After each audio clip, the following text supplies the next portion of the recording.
Clase de el ministerio en el siglo XXI. Hay un A eco. ver, Miguel Vargas será. Voy a proceder a eso. No, Ok. tenía el micrófono abierto a Bien, varios. oremos y enseguida le damos la palabra a nuestro hermano Álvaro Torres, a quien le damos una vez más la bienvenida y le agradecemos este tiempo que dedica para compartir la palabra con nosotros. Señor Jesús, te damos gracias en esta hora por la oportunidad que nos das una vez más de estar acá juntamente con nuestros compañeros y esposas para aprender más acerca de tu palabra, Señor. Háblanos, Padre amado. Usa a nuestro hermano Álvaro como siempre lo hace, Señor, y que esta palabra pueda hallar cabida en nuestro corazón y producir fruto para honra y gloria de tu nombre, Señor. Te lo pedimos, Padre amado, en el nombre de Jesús. Amén. Amén. Mi hermano Álvaro tiene la palabra. Don Ahí, Dios me lo bendiga y a todos los demás. Si digo nombres propios, se me van a quedar como 20 fuera, porque soy malísimo. Pero saludo a todos en el nombre del Señor. Espero, me están escuchando bien, ¿verdad? Sí, señor, perfectamente. Yo comenzaría diciendo a los compañeros que el ministerio no es un hobby. Es decir, no es un part-time. No es que yo lo hago cuando me queda tiempo. Si acaso alguno tiene que trabajar, más bien debe hacer es que arreglar el trabajo en relación al ministerio y no al revés. Y no el ministerio en relación al trabajo, porque el ministerio, si usted quiere que le prospere, entonces usted tiene que ponerlo donde corresponde. Y creo que el ministro que mejor se prepara es el que más posibilidades tiene de prosperar. Yo veo que en el caso de la Biblia, los más instruidos fueron los que más escribieron. El apóstol Pablo, que era el más instruido, fue el que más escribió. Entonces, no creo que nosotros debemos pasar por alto estas realidades porque terminaremos equivocados. Y además, se va uno a quejar que el ministerio no le prospera, pero es que uno se preparó para ser ingeniero y no para ser pastor, o para ser contador y no para ser pastor. Y ser pastor es una profesión de tiempo completo. Que usted por alguna circunstancia que tiene usted en Estados Unidos o en otras partes, le toque echar una manito por ahí para ayudarse, bueno, no me opongo a eso, pero sin olvidar que lo principal de su vida es ser ministro. Y si quiere ser un ministro de calidad, pues tiene que tener la calidad para ser ese ministro. Si no la tiene, por mucho que usted reclame y diga, no la tendrá. Entonces es importante, hermanos, que pensemos en eso con mucha seriedad, porque eso importa. Vamos a hablar de la capacitación. Empezaremos con Juan 3:11. Dice, de cierto te digo, que lo que sabemos, hablamos, y lo que hemos visto, testificamos, y no recibís nuestro testimonio. Segundo de Timoteo 2:15. Procura con diligencia presentarte a Dios aprobado, como obrero que no tiene de qué avergonzarse, que usa bien la palabra de verdad. La formación de las personas se da en diversos niveles y por diversas razones. Hay razones espirituales, hay razones psicológicas, hay razones académicas, hay razones sociales. Existen también algunas razones subjetivas y también algunas razones que se desprenden de la actividad que uno desarrolla. Hay cosas, por ejemplo, que tú las puedes hacer bien, pero necesitas un estado físico especial. Entonces, aparte de lo que sepas de esa materia, tendrás que pararse físicamente. Una de las cosas de esa es el pastorado. Tú puedes saber Biblia, puedes saber hablar, pero pararse a predicar 1 hora, sobre todo como la predican los pentecostales, que es bien eufórica, se necesita un estado físico especial. Entonces, la persona tiene que aprenderse. Y hay mucho pastor con el púlpito a cuesta. Se lo esconden debajo de la chaqueta y se les nota. Entonces, a esa persona siente el peso del cuerpo sobre esos pies, la agilidad, la respiración, todo eso va a contribuir a que el sermón sea desesperante o sea agradable. Entonces, creo que aquí abordamos una visión del ministerio muy más global, más de lo que es la capacitación mía como persona para ejercer el ministerio. Y yo quisiera que no olvidáramos el propósito principal, la gran razón de ser ministro y de prepararnos, es que Dios tiene una exigencia. Nosotros no debemos olvidar que Dios sí tiene unas razones y las da. Y no importa lo que yo argumente, que porque estoy en el siglo XX, en el siglo XXI, que porque la situación es diferente, que este país es distinto. Dios no te pregunta por eso.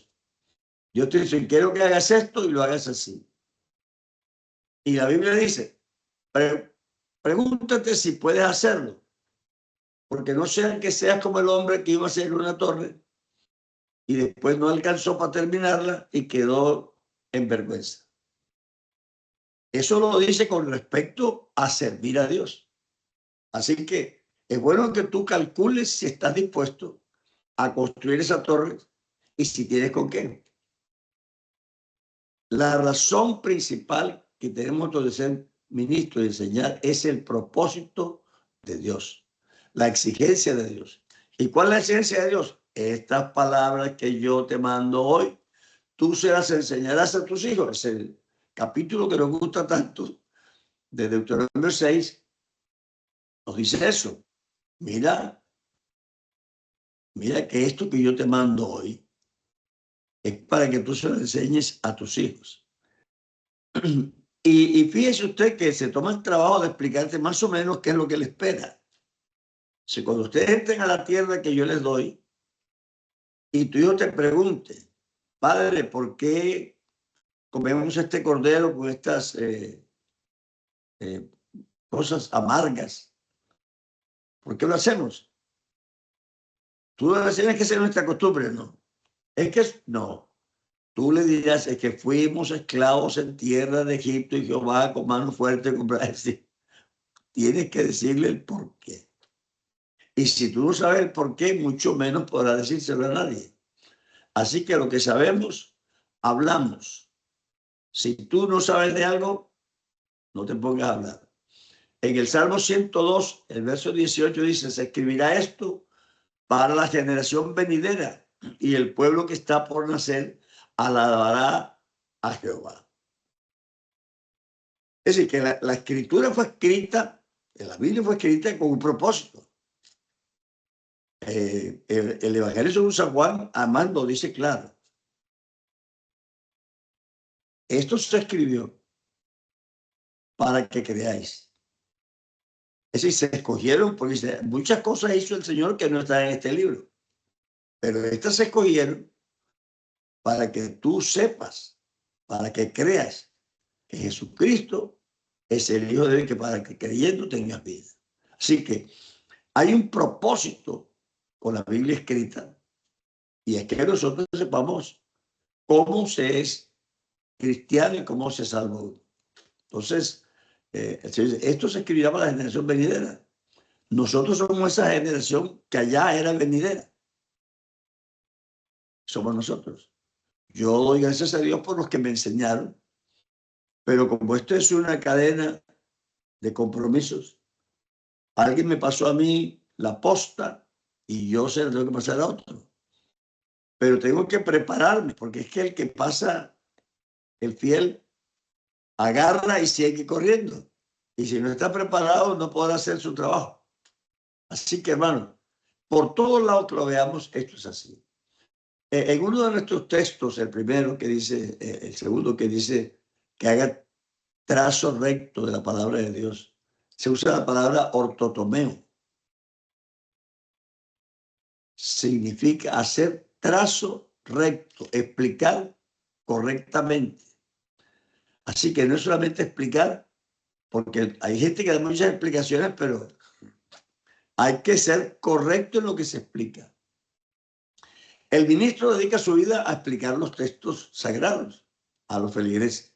Para ello debe conocer el sentido y el significado del mensaje de Dios. Porque lo que sabemos, hablamos.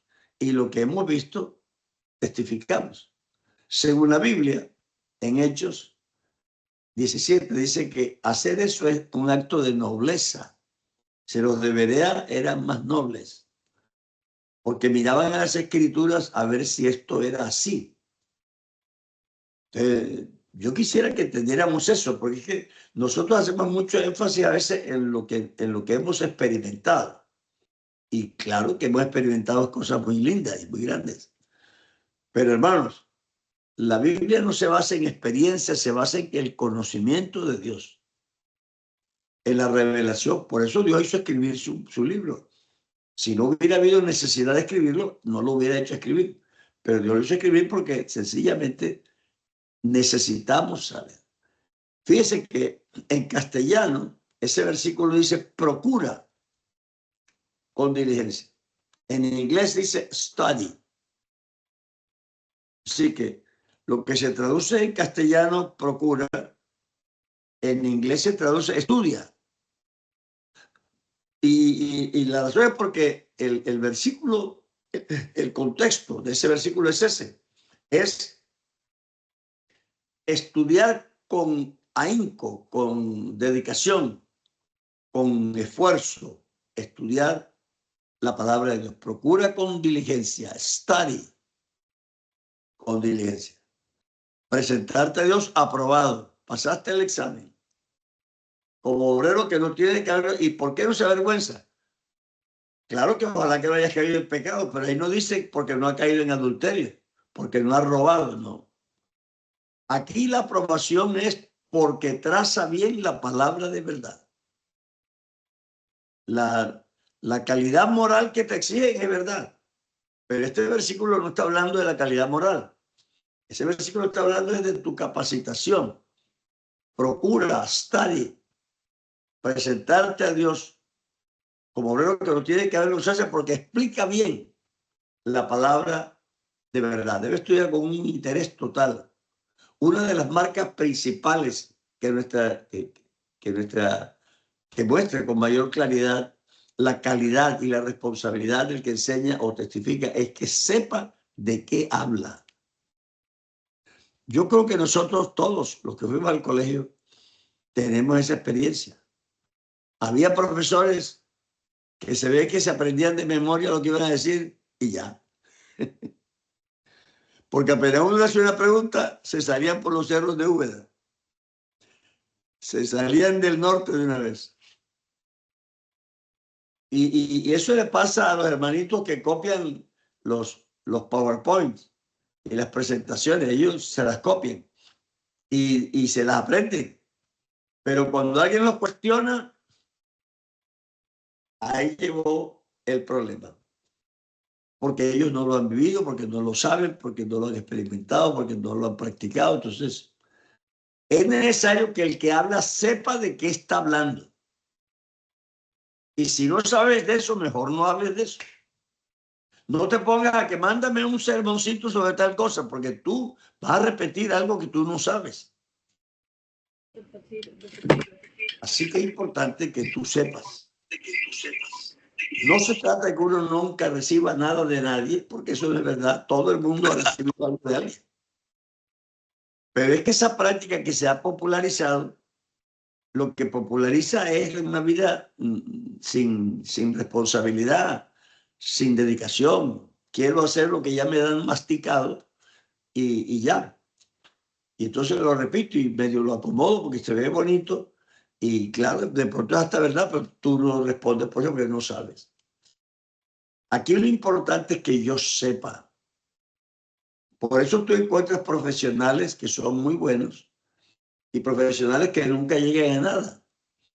Porque hay profesionales que fueron acuciosos, rebuscaron, estudiaron, investigaron, hicieron su trabajo, aunque no quiere decir que nunca recibieron nada de nadie, porque el solo hecho de ser estudiante quiere decir que recibes algo de alguien.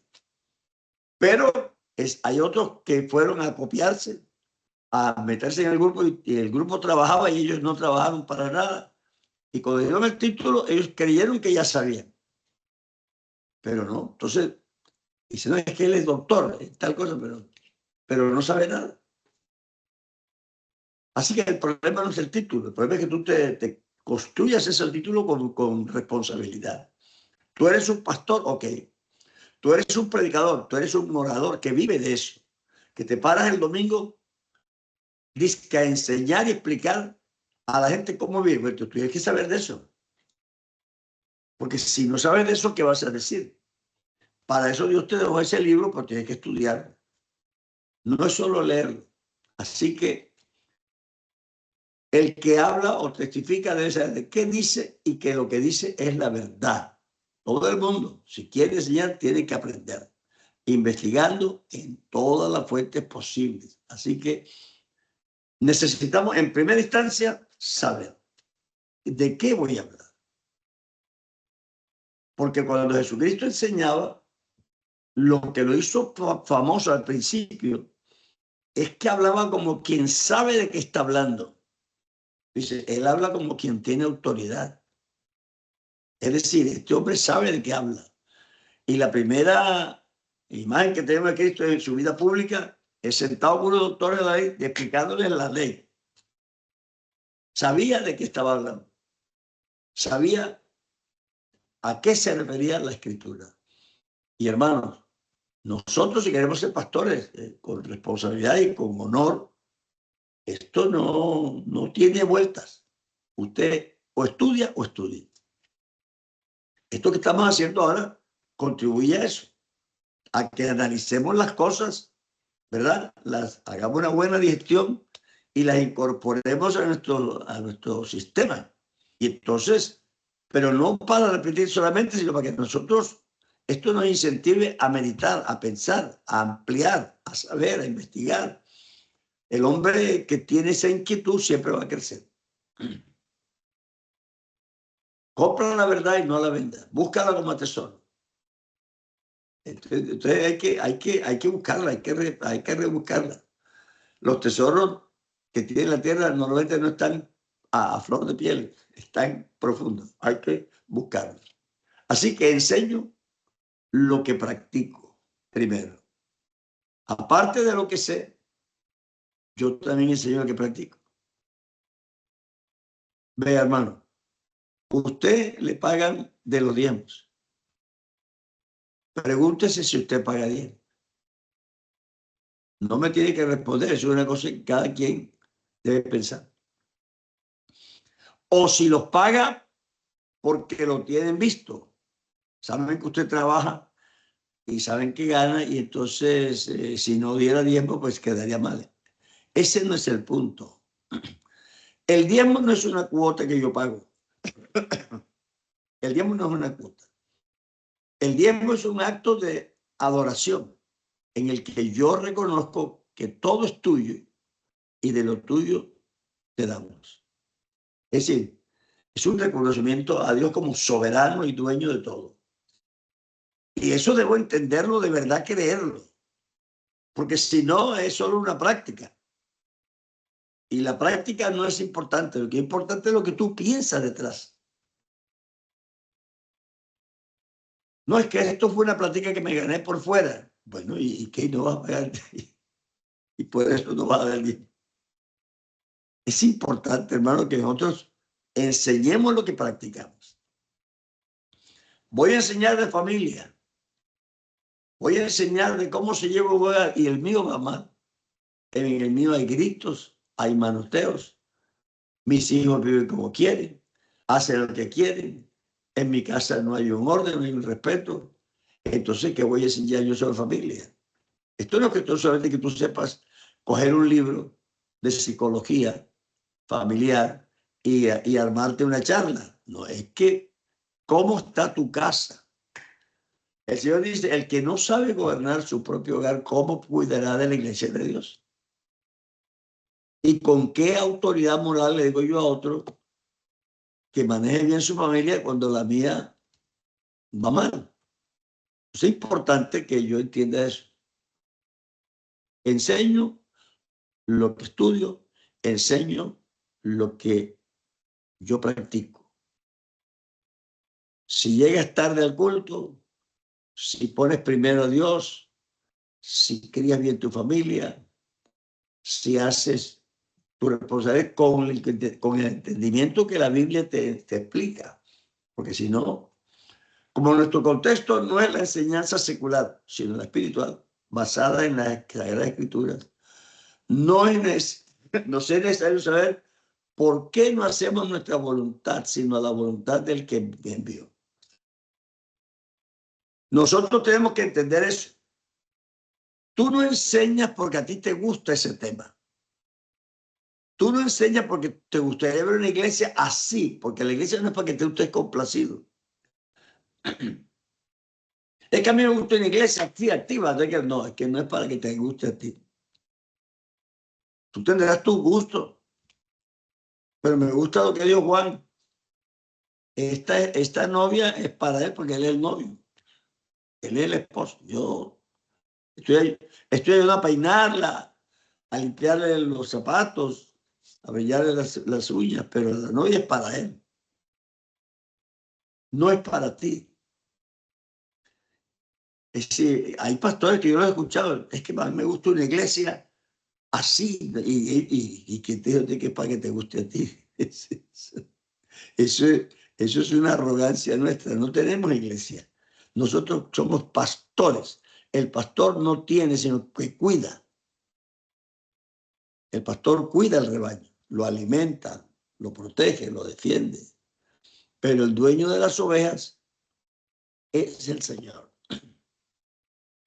Él le dijo a Pedro, Pedro, ese rebaño que tienes, cuídalo bien. Él no le dijo eso. Le dijo, Pedro, tú me amas porque yo tengo unos corderos que necesitan ser cuidados. Si tú me amas a mí, te los pongo a tu cuidado. Así que es una cosa que de la enseñanza y de la formación, ¿para qué me preparo yo? ¿Para qué me formo? ¿Para qué yo investigo? Es para saber cómo le gusta a él que le haga yo el trabajo. Así que es necesario hacer la voluntad del que me envió. O como dice el apóstol, como dice Juan, yo soy una voz. O como dice el apóstol Pablo, pero tenemos este tesoro en vasos de barro, para que la excelencia del poder sea de Dios y no de nosotros. Así que nuestra formación tiene esta directriz y ese propósito. Perdón, entre otras cosas, somos líderes espirituales. Yo creo que yo insisto en eso, porque es que hoy se habla de liderazgo como si nada más hubiera un solo liderazgo. No, tú puedes ser muy bueno en los negocios y hasta de pronto para buscar plata para construcción. Y te parece que eres un gran pastor porque hiciste un templo. Dios no te mandó a construir templo. Eso pensó David. Y Dios le dijo al profeta, yo no he hablado de templo con nadie, ni con profeta alguno, ni con miembro del pueblo, ni con sacerdote. Yo no he hablado de templo. El día que yo quiera tener un templo, yo me lo consigo. Pero lo que tú tienes, dile a David, te lo di yo. Así que tenemos que entender qué es lo primario, lo primordial en lo que nosotros hacemos, ¿verdad? Yo me preparo para hacer lo que yo no voy a... Mi éxito no es considerado como la definición de éxito secular, porque el secular tiene otras características. Nosotros somos líderes espirituales. Y la espiritualidad no es que yo sé cómo se organiza, yo sé, está bien que yo aprenda todo eso, pero lo básico de mi liderazgo espiritual es que yo esté en el espíritu, que yo sepa manejar las cosas espirituales. Así que el éxito cristiano o espiritual no se mide se mide con distintos parámetros que el propósito secular. El apóstol Pablo le dice a Timoteo en el capítulo 1, el verso 5, él dice, porque el mandamiento, pues el propósito de este mandamiento es el amor nacido de corazón limpio y de buena conciencia y de fe no fingida. Fíjate lo que se busca aquí. No es el buen comportamiento, aunque el buen comportamiento se da, pero se busca el amor nacido de corazón no fingido. Si yo enseño a la congregación, lo que Dios me enseñó es para que se produzca un verdadero amor. El amor no fingido, nacido de corazón limpio y de buena conciencia y de fe ante Dios. Nosotros nos formamos para perfeccionar. Yo quisiera hacer énfasis en la palabra perfeccionar. Porque es que nosotros usamos mucho la palabra bueno y malo. Y entonces a veces un creyente o hasta un pastor, pero es malo hacer tal cosa. Eso está bien para los principiantes, para las personas que no han crecido.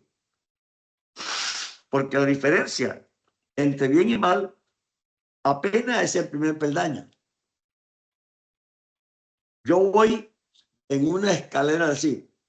Malo, ahí arranco, ¿verdad? Porque vengo del mundo, malo. Y paso a lo bueno. Eso está muy bien. Pero una vez que estoy en lo bueno, yo paso a lo mejor. Y cuando estoy en lo mejor, como dice el apóstol Pablo, para ir mucho mejor. Y cuando estoy en lo mejor, paso a lo excelente. Pero de lo excelente paso a lo perfecto.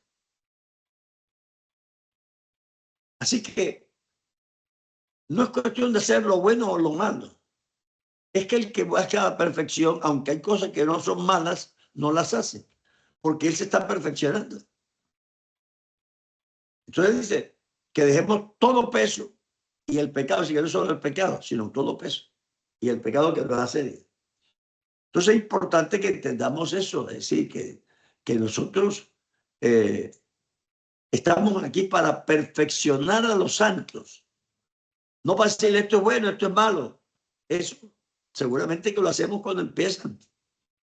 Pero una vez que dejan hacer lo malo, ¿hacia dónde van? No se van a estancar. Porque el camino del Señor es como la luz de la aurora, que va en aumento hasta que el día es perfecto.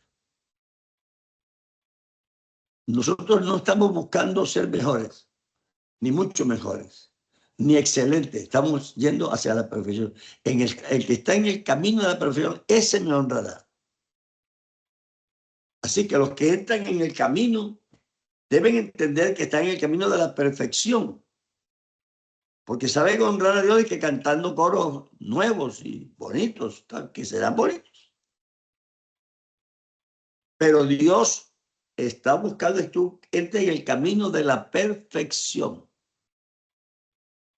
Y eso es distinto. Eso no es bueno o malo, regular. No, es que esto es hacia la perfección. Y Él puso unos apóstoles, a otros profetas, a otros evangelistas, a otros maestros, para el perfeccionamiento de los santos, para la obra del ministerio. Así que, para la obra del ministerio, para la edificación del cuerpo de Cristo. Dios tiene un prototipo y se propone formarlo en sus hijos. Para eso no se entrena. Hermano, no es el modelo que tú tengas. Es que yo quisiera que usted entienda eso. Nosotros no somos líderes seculares. Ahí me pregunta, hermano, ¿cómo avisó a usted la iglesia dentro de 20 años? ¿Yo para qué hago eso? Yo no me imagino la iglesia dentro de 20 años. Yo estoy en la iglesia y vamos a crecer. Si hacemos lo que Dios dice y enseñamos de eso como Él dice, llegaremos a donde Él nos quiere llevar. Él dice, a los que antes llamó, también los predestinó. No los predestinó para salvación, los predestinó para que sean modelados conforme a la imagen de su Hijo. Así que la predestinación ahí no se refiere a que yo me voy a salvar, sino que a los salvos, a los que Él llamó. Entonces, bueno, si yo lo llamé, pero mire, el modelo es este. Hay un arquetipo. Este es el modelo. Así que a los que antes llamó, también los predestinó para que fueran, eso es Romanos 8:29, conforme a la imagen de su Hijo, para que sea el primogénito entre muchos hermanos. Él es el modelo inicial. Él está formando la imagen de Cristo en nosotros. Gálatas 4:19. Hijitos míos, por quienes vuelvo a sufrir dolores de parto hasta que Cristo sea formado en vosotros. Así que lo que pretende Dios es formar la imagen de Cristo en nosotros. No dice que usted se esfuerce para llenar esa imagen, sino que Él la va, pero déjese formar. Porque nosotros cantamos cosas que no entendemos. Cantamos que yo quiero ser como el barro en la mano del alfarero. El barro no se modela a sí mismo. Lo que el barro es moldeable. El barro se entrega. El barro se deja trabajar. El barro permite que el alfarero haga con él lo que quiera. Así que el problema aquí no es tanto que el barro se decida a mejorar, no, sino que verdad se decida a dejarse trabajar. O sea, como nosotros vivimos en un mundo en que el ser humano tiene derechos y hace lo que quiere y decide lo que quiere y lo hemos llevado a la iglesia, es que cada quien tiene su libertad. Sí, pero aquí cada quien no tiene su libertad. Él nos libró de la esclavitud del pecado para que llegáramos a ser esclavos de la justicia. Aquí no hay libres. Aquí hay esclavos del mal o del bien. Solamente que el esclavo del bien se mete voluntariamente, pero el del mal también. La Biblia dice en Romanos 6, ¿o no saben ustedes que son esclavos de aquel a quien se prestan para servirle? Así que el hombre que es esclavo del pecado es porque él se presta. No es que, hermano, es que el diablo me arrasó y uno no empezó a mentira. Tú sabes muy bien, hombre, lo que Dios pide de ti. Un inconverso es una cosa y un cristiano es otra cosa. De nosotros nos estamos formando, pero para hacer el programa de Dios, el modelo de Dios, como Dios lo diseñó, no como se nos ocurre a nosotros. Y para eso hay diferentes niveles de formación. Nuestra formación está por nivel de lugares celestiales o Cristo. Es decir, yo tengo que entender, pero ¿dónde estoy yo? ¿Verdad? Si yo soy un hombre espiritual, si yo vivo en ese nivel espiritual, entonces yo voy a hacer mi trabajo con esas características. Lo que pasa es que nosotros nos hemos metido en el mundo donde hay programas y hay días de integración y chiflidos y rifas. Y entonces entretenemos a la gente y la gente si a la gente le gusta eso. Entonces uno consigue que la gente venga. Pero habrá que ver si estamos consiguiendo lo que Cristo nos mandó a hacer. Ustedes, algunos me conocen, otros habrán oído hablar de mí. Pero hermano, yo siempre fui consciente de eso. Yo en la iglesia no estaba para entretener a la gente. Ellos tienen su vida social y la empresa les hace eventos y ellos salen de vacaciones con su familia. Yo en eso no me tengo que meter. Yo estoy metiéndome en la formación de la gente, en lo que Dios me mandó a mí a hacer. Esa es mi parte.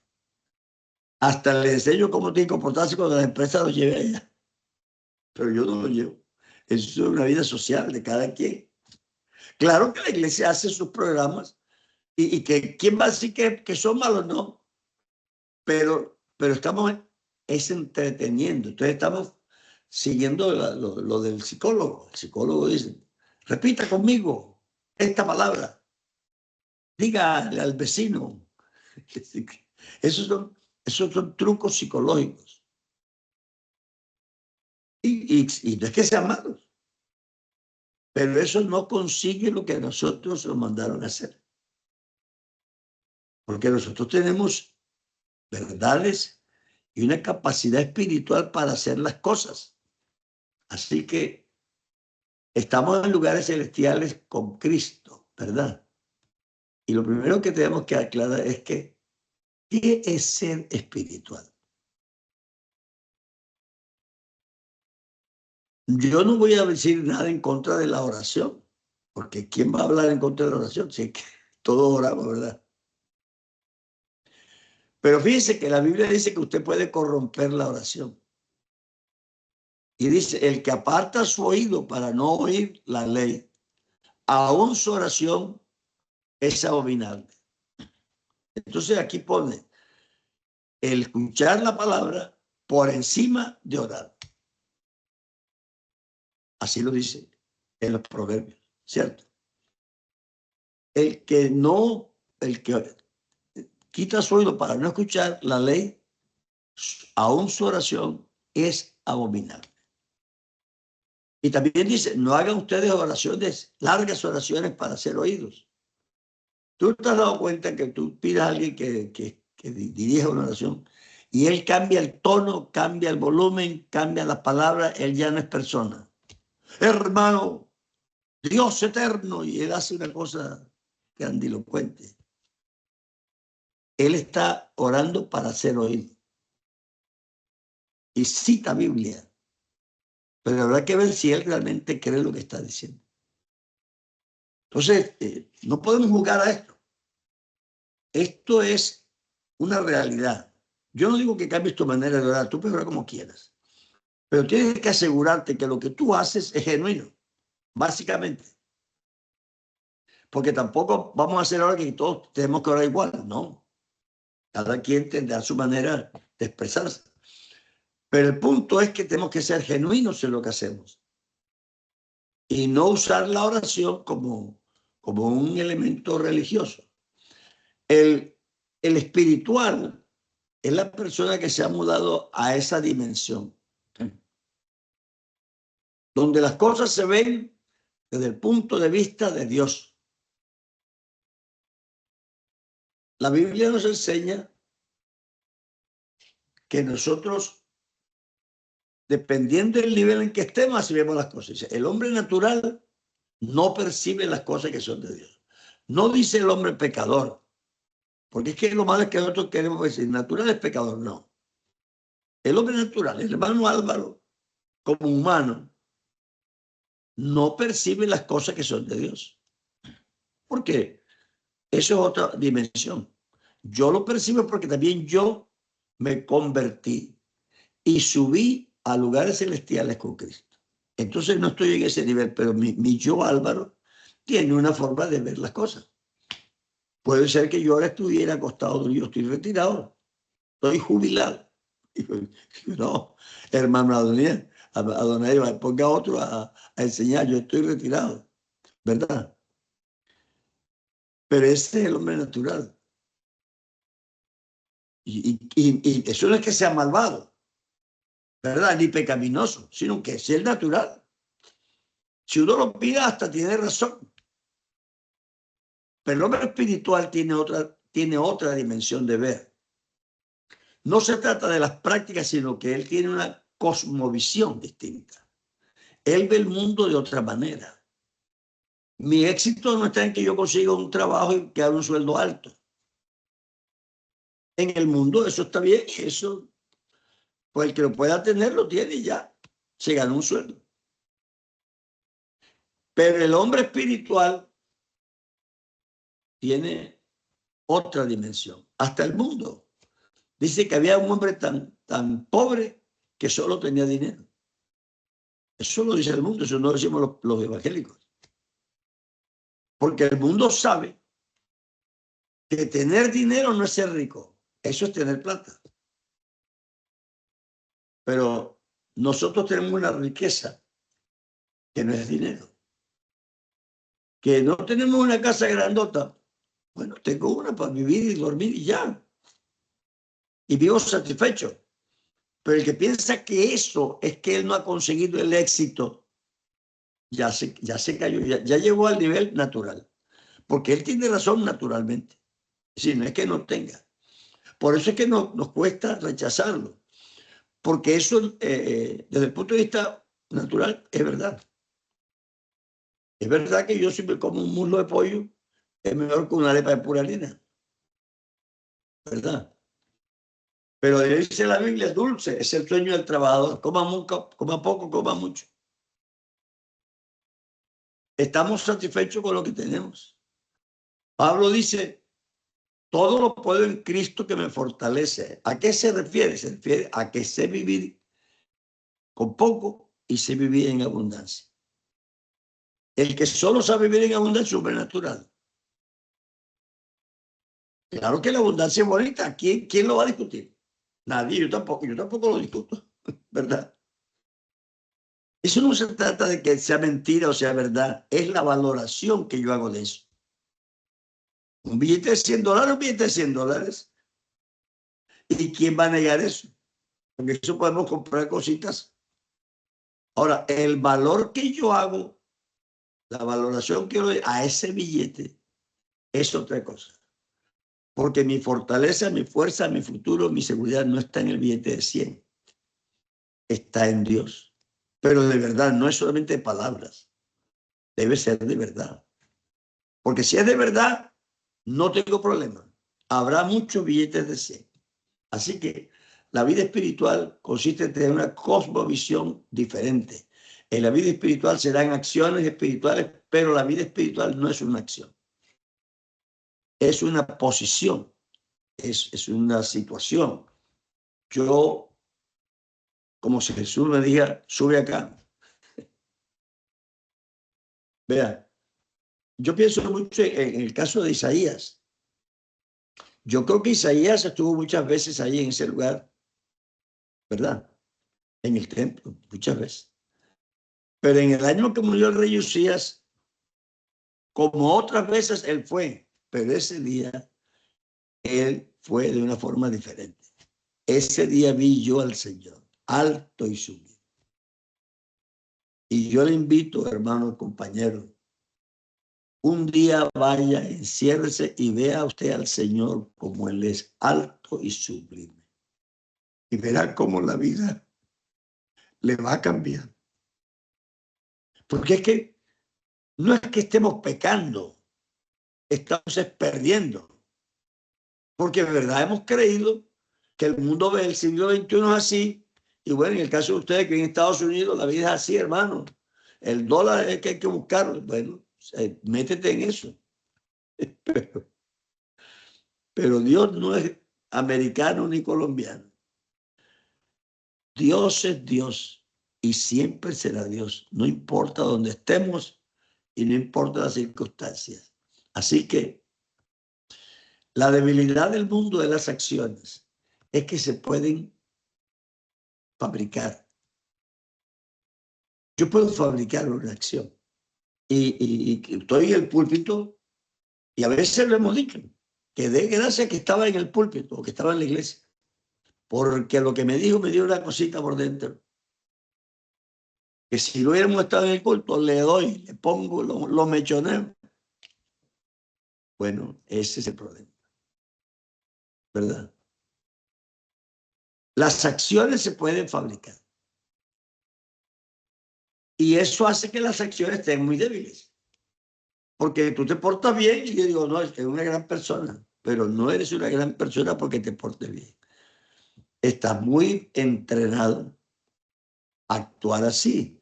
Y claro, pareciera que eres espiritual porque te portas bien. Pero ese no es lo que la Biblia enseña, que eso es hipocresía.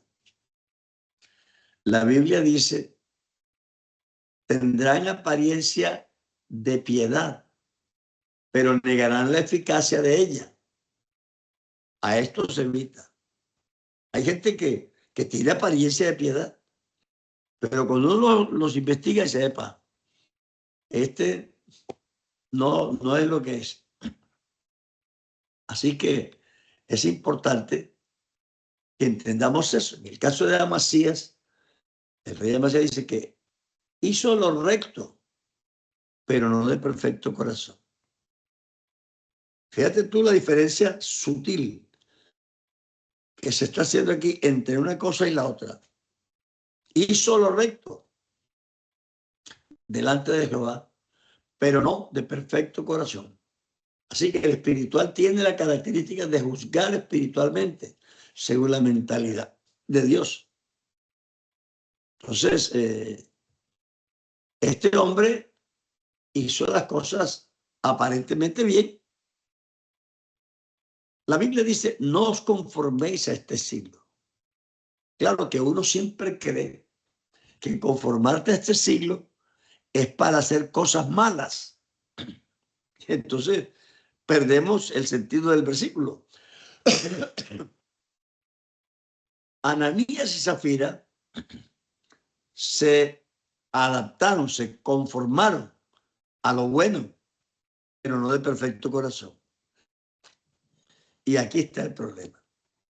Que yo puedo parecer como los otros, pero dentro de mí no soy como los otros. Uno se conforma a lo que aparentemente o de pronto es bueno y lo hace, pero resulta que uno lo está solo haciendo.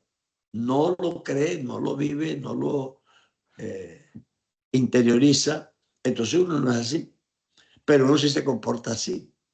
Porque ¿cómo me voy a comportar de otra manera? Qué vergüenza. Tienen que aguantarse, porque si no se aguanta, ¿qué van a pensar? Bueno, si tú piensas así, vas mal. Así que Jesús mostró esa marca de carácter, transparencia y también sensibilidad humana. Mi hermano, un pastor sin sensibilidad humana, muy difícil, porque vamos a ver si entendemos lo que es un pastor, lo que es un ministro. Cuando estaban en el Antiguo Testamento,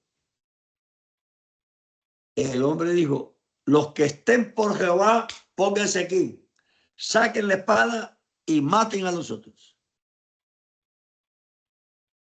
Eso no es lo que Dios quiere que hagamos ahora. Así que el hombre de Dios hoy día, la Biblia dice que fueron escogidos los ministros de entre los hombres a favor de los hombres. Dios no necesita defensores, ni necesita que lo vengan a defender. El hombre necesita defender al hombre. Tú estás para ir ante Dios, interceder por tu hermano. Ya si Dios no lo perdona porque se cruzó la línea, bueno, eso ya es problema que Dios tendrá que resolver. Pero yo le voy a rogar al Señor que lo perdone. Yo voy a buscar de Dios que Él lo salve. Porque para eso me llamó el Señor. Y me llamó de esa manera porque yo estoy rodeado de las mismas debilidades y puedo comprender. Así que nosotros estamos para interceder por nuestro hermano ante Dios. El hombre de Dios fue escogido para eso. El hombre del Antiguo Testamento sacó la espada y atravesó a la gente. Pero Dios no hace eso ahora. Tú ahora estás para que el Señor salve a las personas. No justificamos el pecado, pero le buscamos a Dios que lo que nos llevó a nosotros a ser misioneros, a hacer las misiones, es que queríamos salvar a la humanidad. Teníamos esa pasión que la gente se estaba perdiendo y nosotros teníamos la solución. Eso como aquellos leprosos, ¿se acuerdan? No hacemos bien. Nosotros estamos aquí gozándonos mientras la casa del rey perece. No hacemos bien. Eso de, vamos a gozarnos, sí, gracias a Dios que te gozas. Pero hermano, a veces el gozo se trunca o se impide o se molesta o se maltrata porque la situación en la que vivimos no amerita que te alegres tanto. Eso está como si un día llegas tú al empleo y te aumentan el sueldo o te suben de nivel y te hacen un nombramiento y llegas a la casa y se murió tu mamá. Entonces lo que podía ser de alegría, ¿cómo hago yo para disfrutar la alegría en presencia de la desgracia que vaya a pasar? Es raro que el cristiano crea que puede estar tan alegre mientras el mundo se pierde. Es decir, el Señor dijo, tengo compasión de ellos, porque están como ovejas que no tienen pastor, esparcidos. Y al ver las multitudes tuvo compasión de ellas porque estaban desamparadas y dispersas, como ovejas que no tienen pastor.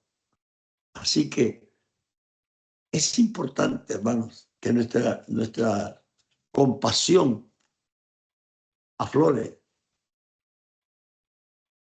Porque es que a veces nosotros juzgamos a los otros como si nosotros fuéramos políticos. Que lo maten. Yo te digo una cosa.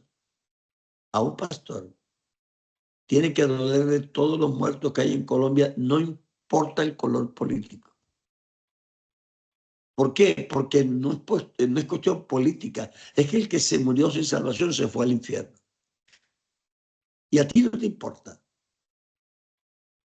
Es que, como decir, nosotros no podemos vivir como los políticos. Los políticos no es que no tengan razón, tienen razón, pero es que ellos tienen un corazón distinto al nuestro. Se portaron mal con Jesús. Señor, tú quieres que pidamos fuego y que los consuma. Jesús dijo, ustedes no saben de qué espíritu son. A mí qué me importa qué uniforme tiene una persona. Puede ser un malvado y seguro que lo es. Y la ley civil hará lo que tenga que hacer. El ejército hará lo que tenga que hacer, pero tú eres un pastor. Tú no eres un general, ni eres un policía, ni eres un político.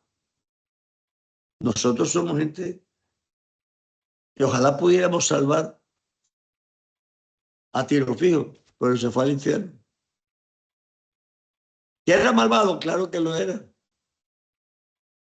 Pero es que nosotros andamos salvando porque los sanos no tienen necesidad de médico, sino los enfermos.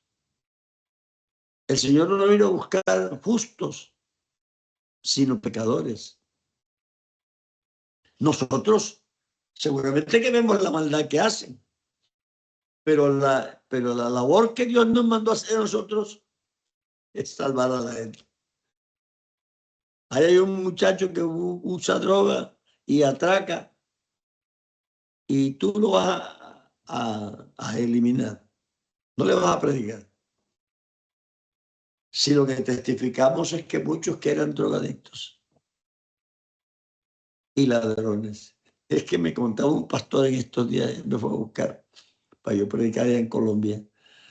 En estos días que estuve allá, me dice, hermano, yo era de una pandilla y me conocían.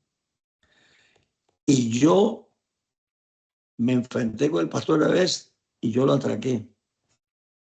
Pero después del tiempo él entró a la iglesia y el pastor me contó que cuando él me vio, dice, otra vez me van a atracar este hombre.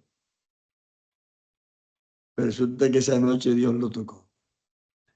El pastor le predicó la palabra y Dios lo tocó. Y él ahora es pastor.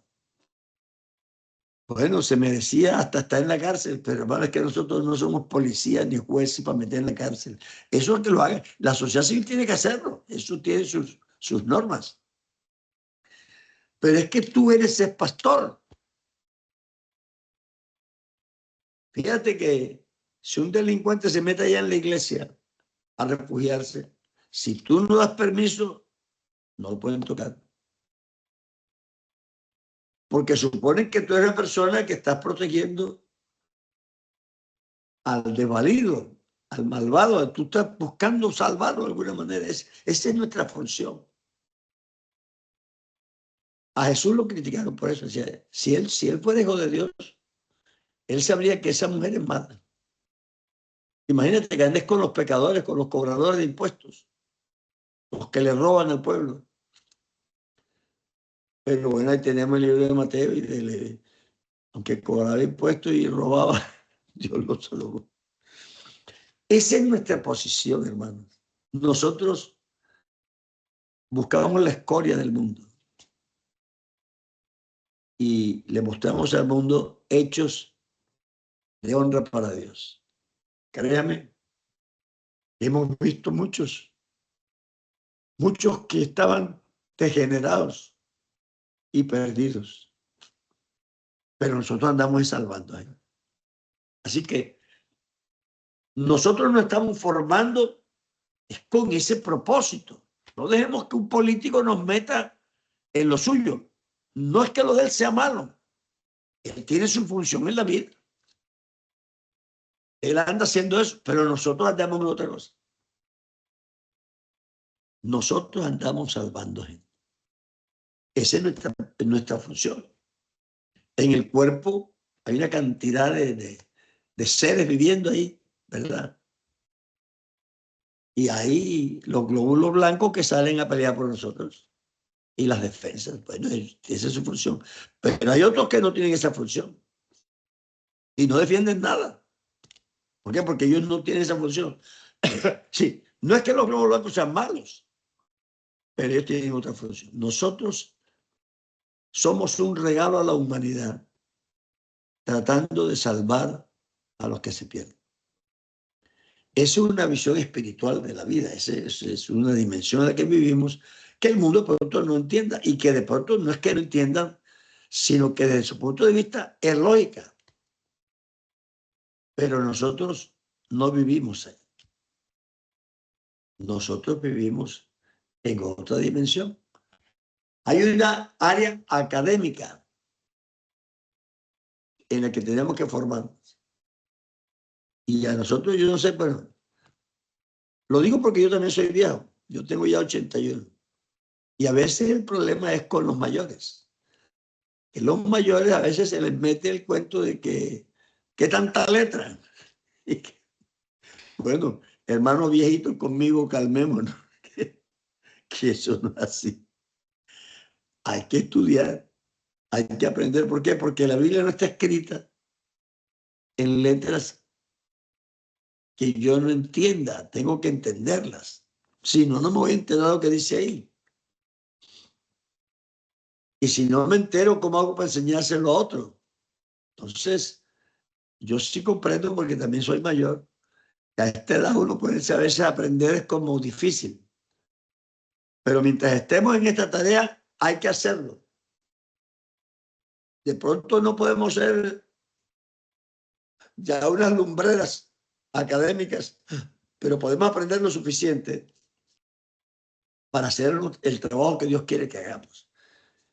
Y eso es importante que lo hagamos hasta lo mejor que podamos, porque si no, eso es que la letra mata, se refiere a la letra de la ley, no a la academia. Y cuando la Biblia dice que los discípulos eran sin letras, no se refiere a que eran ignorantes ni analfabetos. Porque un judío a los 12 años le hacía un examen para que se convirtiera ya en adulto responsable. Y era que tenía que saberse la Torá. Así que los 5 libros de Moisés y cómo se aplicaban y cómo se convivían, decir que no eran unos ignorantes. Los que no eran nobles, no eran de la nobleza, eran gente del vulgo, pero un judío tenía que saber eso. Así que cuando la Biblia dice que eran gente sin letra, quieren decir que no tenían títulos. Aunque algunos sí tenían, pero los primeros no, pero eran puros pescadores. Pero ya cuando entró Pablo y esa gente ya tenían otros títulos. Pero al principio no era así. Pero no se refiere a que eran unos analfabetas, porque no eran. De hecho, para que Pedro escribiera una epístola como la que escribió, oye, tiene que haber sabido cómo escribir y tiene que haber sabido el idioma. Porque a veces nosotros mismos estudiándolo encontramos que tiene un nivel. Así que no estaba tan mal el hombre.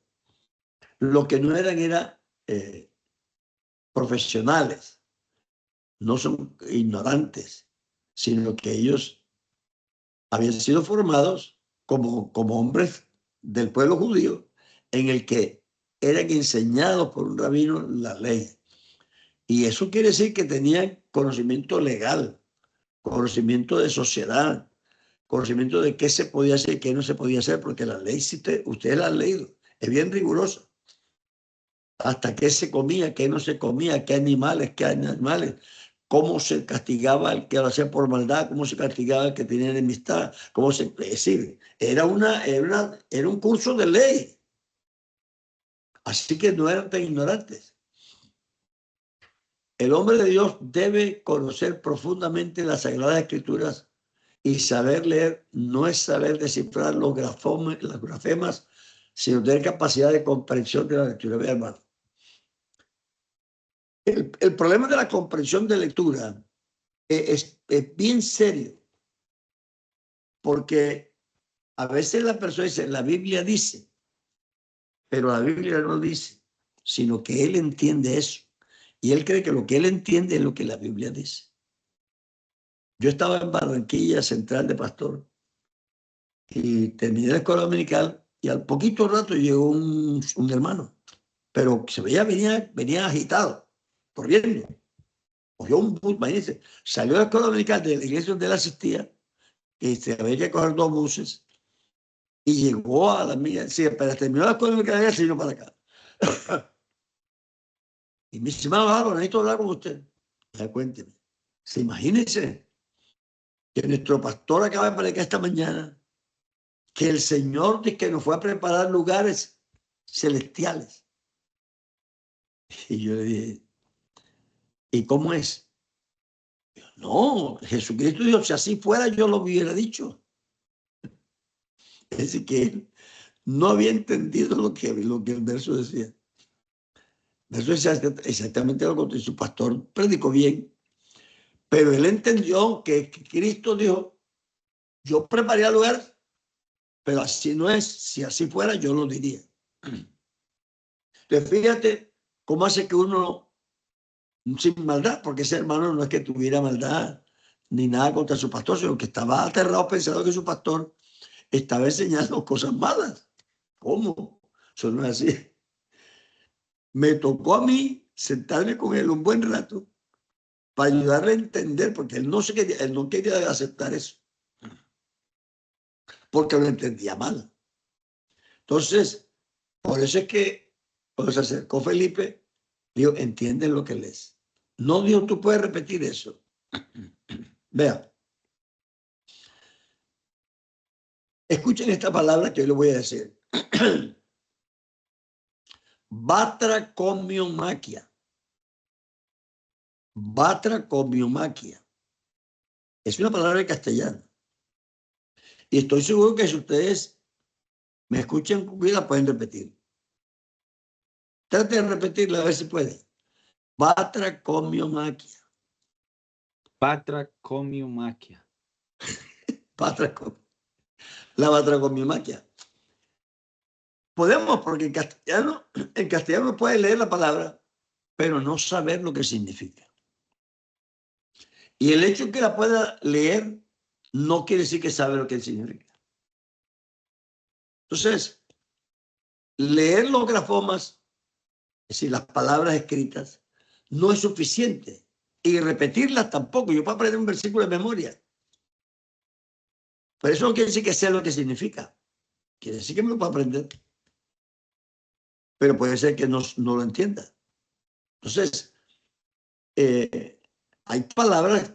La batracomiomachia es una palabra que significa una guerra entre ratones y sapos, y ranas. Y si usted la piensa, se dice batra de batracio, ¿verdad? Entonces, maquedos es una guerra porque la tauromaquia, maquedos, tauromaquia es la guerra del toro, sí, los toreros, la tauromaquia. Aquí piensa usted que si uno la piensa, pero hay que investigarla porque si no, no sabe. Entonces, es importante que usted aprenda las.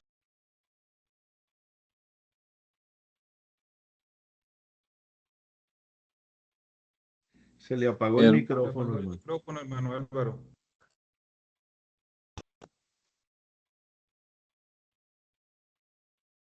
Y ahora, Listo, ya Amén, está. ya. ¿cómo? Sí, señor, ya lo Parece que activó entró otra una vez. llamada aquí. Pero que tuve que entró una llamada. Bueno, no había puesto en modo avión y entró una llamada. Entonces, aló. Ay, señor. Sí, aquí Un estamos. momentico, hermano. Bueno, Aló. Llama a él, dile que estoy ocupado. bueno, hermano, aprovecho para decirles que el otro viernes, Dios mediante, no tendremos clase. Quedan 2 pendientes. La Listo. próxima será dentro de 15 días y la otra fecha ya el hermano Álvaro nos la dará luego. Listo, hermano Álvaro. Oiga, ¿me están oyendo? Es Sí, que me señor, están perfectamente. llamando y me Sí. cortar la llamada aquí. Entonces, el que Amén, yo me amén. aprenda un versículo y lo pueda repetir, eso está bien. Eso, ¿quién lo va a condenar? Pero eso no quiere decir que yo sé lo que dice. Así que es importante que nosotros aprendamos a escudriñar las escrituras, a mirar dentro, a buscar debajo a saber qué es lo que dice. Porque si no, nosotros vamos a terminar muy mal diciendo lo que no entendemos y lo que no sabemos. Es importante pues que yo tenga esa área de académica, la tenga clara para poder yo enseñar a otros. Perdónenme aquí que como entonces se movió todo.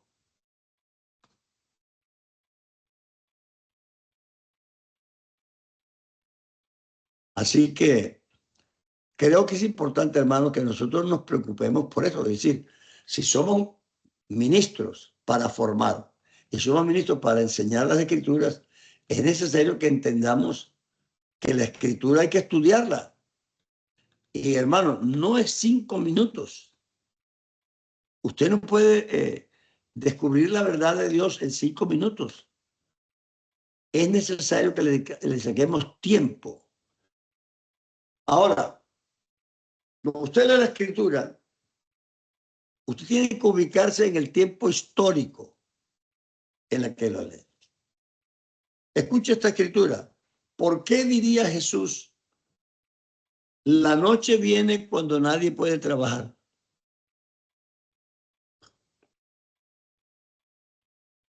Él estaba usando una forma que su gente de la época le entendiera, ¿verdad? Pero es porque no había electricidad, no había luz eléctrica. En nuestra época la gente sí trabaja de noche, ¿o no? Yo trabajo entre tanto que el día dura. La noche viene cuando nadie puede trabajar.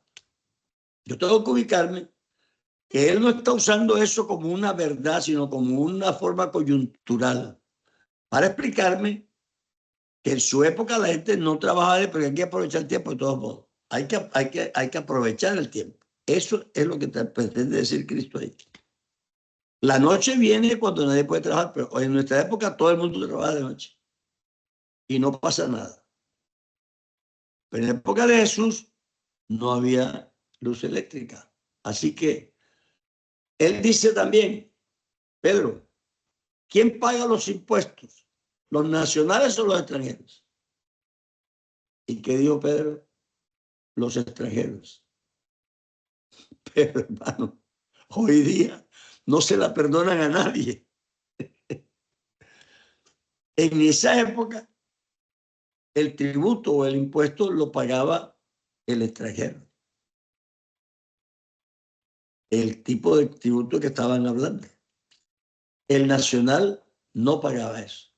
Entonces, es importante que yo entienda que el momento histórico es importante. Porque yo voy a querer a veces hacer que las cosas sean... Porque la Biblia dice, sí, la Biblia dice, pero lo dijo en una circunstancia que si no, tú vas a decir que la Biblia no es verdad. Y la gente te va a atacar y decir que tú estás tratando de borrar la realidad. O que Cristo dijo tonterías. ¿Cómo no va a trabajar la gente de noche? Pues en esa época no. El día llegaba hasta las 6 de la tarde y se paraba. De 6 a 6. Algunos quieren ahora tener el día de 6 a 6. La Biblia no dice que el día de 6 a 6. Los judíos tenían el día de 6 a 6. Pero algunos hermanos dicen, el ayuno es de 6 a 6. Porque ellos quieren que son judíos. Pero el día nuestro no empieza de 6 a 6. Pero en esa época sí, porque se tenía que aprovechar la luz del sol para poder hacer las cosas. Y entonces el día de trabajo era así. Se marcaban las 6 de la mañana hasta las 6 de la tarde. Pero aún si hubiera sido en otro país europeo, tampoco hubiera habido luz a las 6 de la mañana. Porque hay países donde la luz se va o la luz está todo el día. O se va a todo el día. Y aún en la mañana, en el mediodía, no hay luz. O como aquí en América, en Norteamérica, que son las 10 de la noche y todavía hay luz solar. Así que eso no se trata de una doctrina, sino de una explicación coyuntural. Como era en ese momento, él le dice, ustedes tienen que aprovechar el tiempo porque a las 6 de la tarde se va la luz. Entre tanto que el día dura. Si no, así que... Y luego viene la cuestión de los impuestos. Pues había una forma de cobrar impuestos en esa época que no es la misma de la época de ahora. Jesús está explicando algo que tiene que ver con el momento histórico, ¿verdad? ¿Por qué es tan importante eso? Le voy a decir por qué. He usado esos dos ejemplos solo para demostrarle que eso es una verdad. Pero la importancia que tiene es que cuando yo leo la Biblia, se me olvida que ese libro no lo escribieron en Colombia ni en Estados Unidos. Ese libro lo escribieron, si hubiese en Colombia, Colombia es una república. Y si hubiera sido en Estados Unidos, también es una república. Entonces, en la república hay tres poderes. Poder judicial, poder ejecutivo, poder legislativo, ¿verdad? Y son independientes. Y al presidente se le elige y pues se le acabó el término, se va y viene otro. Y cambia las cosas. Bueno, pero el régimen político que hay en la Biblia es una monarquía. Así que usted lee la Biblia, no le están hablando de un presidente, sino de un rey. Y la relación entre un rey y sus súbditos no es la de un presidente con sus ciudadanos. El presidente entre nosotros se tiene que cuidar lo que hace porque si no, no votamos por él la próxima vez. El rey no. El rey no tenía cuidado de eso. Por eso la Biblia dice en los libros como los Salmos, en Eclesiastés y los Proverbios, no te molestes con el rey, porque te da. No se le podía contradecir, porque era un rey de poder absoluto. Pero eso tiene que ver con la relación que tiene el cristiano con Dios. porque la Biblia no muestra la relación con Dios o con Cristo como si fuera con una república, sino con un rey. Jesucristo es el Señor. Ayer estábamos hablando de la unicidad con los hermanos de Europa. Entonces yo les digo esto.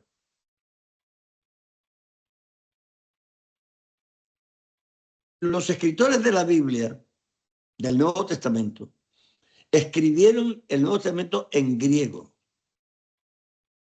Pero los personajes que actúan en esos libros no son griegos, son judíos.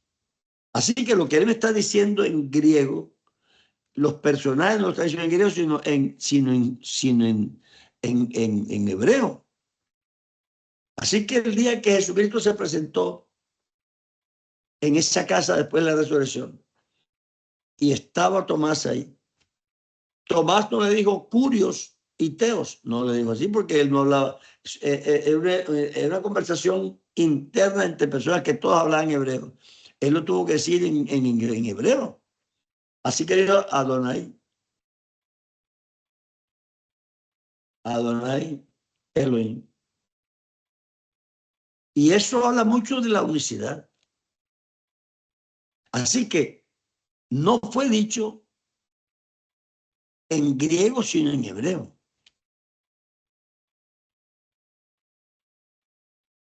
Cuando Pablo cae a tierra y habla con el Señor, él no le habló en griego. El escritor sí nos lo cuenta en griego, entonces pone ahí curios. Pero Pablo no usó esa palabra. Es una traducción. Que fíjate cómo uno sí tiene que tener mucho cuidado lo que hace, porque hay que pensar para poder entender las escrituras. Si no, yo voy a decir un poco de barbaridades que no tienen nada que ver. Esa Biblia no fue escrita en Colombia, ni tampoco en Estados Unidos. Esa Biblia fue escrita en el Oriente Medio. Así que las cosas que se refieren ahí, la relación que se establece entre los creyentes y Cristo no es la de un jefe de trabajo. Y cuando él dice, siervos están sujetos a vuestros amos, no está refiriéndose a jefes. Es que existía la esclavitud. Entonces los hermanos no quieren ver eso. Para poder entender lo que está sucediendo ahí, yo tengo que entender la relación que hay entre las dos personas. ¿Verdad? Oye, ¿por qué le habla así? Pues porque era su esposa. Oye, ¿por qué habla así? Porque era su esclavo. ¿Y por qué el otro así? Porque era su mujer. Si no, pero ahí no dice, sí, ahí dice, parece que tú crees que dice otra cosa. Entonces, yo les invito, hermanos pastores, a que nosotros, primero que hemos caído en una red de teólogos que se la dan de que lo saben todo. Pero si tú lo examinas, no lo saben todo. Y es más, se ve que tienen prejuicios. Entonces nos dicen cosas que son no verdades, sino prejuicios. Porque se les ocurre a ellos que es así. Pero para eso te dejó el Señor las Escrituras. Y tú te has convertido en un líder espiritual. Entonces, ni se trata de rechazarlo todo, ni aceptarlo todo, se trata de estudiar la palabra.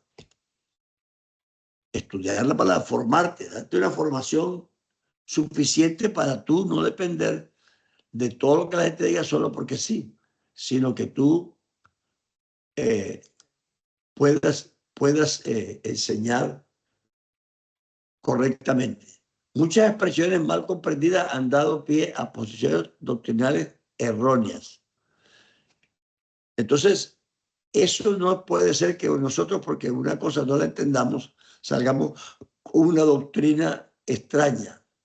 Así que no había corriente eléctrica, entonces por eso la gente no trabaja de noche. Pero si Jesucristo hablara hoy, ya no diría eso. ¿Por qué? Porque ahora sí se trabaja de noche. Tendría que buscarse otro ejemplo para enseñarnos cómo se redime el tiempo. Porque lo que él trató de decir, hay que redimir el tiempo. No se malgaste el tiempo, hay que aprovechar mientras hay luz para trabajar. porque si no, terminamos mal. La otra cosa que yo veo que nos está costando mucho a los ministros es aceptar el Antiguo y el Nuevo Testamento. Decimos que lo aceptamos, pero no. Nosotros queremos hacer valer el Antiguo Testamento como si fuera el Nuevo. Y hermano, eso, ustedes si quieren pueden seguirlo haciendo, pero eso no es así. La Biblia dice, si el Antiguo, hablando del pacto, si el Antiguo hubiera sido suficiente, hubiera suplido la necesidad, no habría necesidad para el Nuevo. Pero cuando se dice antiguo, se da por viejo. Y lo que se da por viejo, aunque no me guste a mí, está próximo a desaparecer.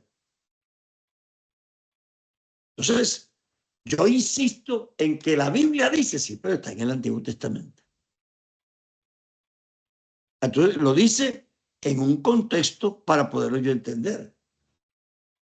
Pero no puedo yo aferrarme a que la Biblia lo dice para que sea como está ahí.